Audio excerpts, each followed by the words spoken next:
nepasitikėjimo, nereikalauja ištikimybės, gėrėmės manipuliacijų bei akaklo. Tokiu būdu nuvertindamas mylimą žmogų ir žemindamas save. Net demonijas pats taptų demonimi, be kurio netai kaip negalės kvėpuoti, bet tiesiog nenorės. Juk nėra saldesnio ir malonesnio jausmo, kai nelaikydama žmogaus tokio pasirinkimo laisvę, o jis kiekvieną dieną ir kiekvieną akimirką renkasi tave, nes taip nori. Ir jam tavęs visada mažai. Ir būtent tas saldus pasitikėjimo jausmas žmogumi, kurį myli.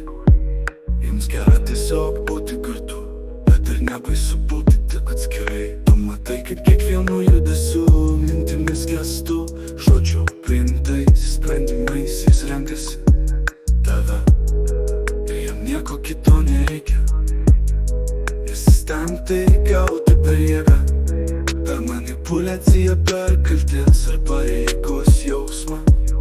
Įrodyk savęs saugos būsenoje ir kančios, neversk sav mylėti.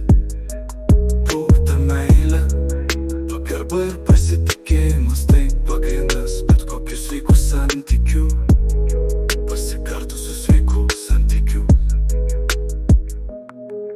Kad santykiai būtų sveiki, abu žmonės turi būti be emocinių traumų, arba žiūrėti sąmoningai į save ir savo būsenas.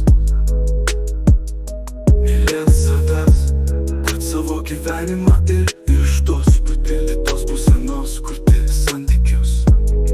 Mylėkite ir būkite mylimi.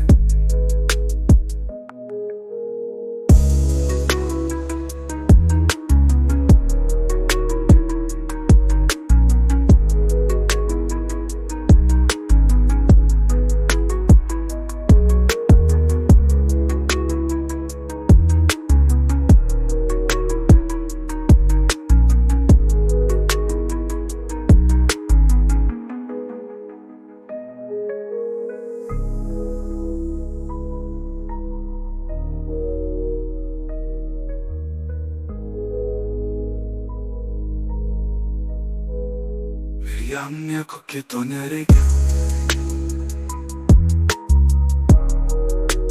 Nesistengti gauti per jėgą, per manipuliaciją, per kaltės ar pareigos jausmą. Nerodyk save maža, nebus būsenoje ar kančios, nedžiūk priimtais sprendimais jis renkasi tave.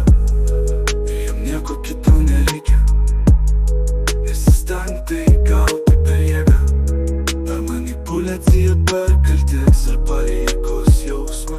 Mintimis, gestu, žodžiu prigimtais sprendimais jis renkasi tave. Ir jam nieko kito nereikia.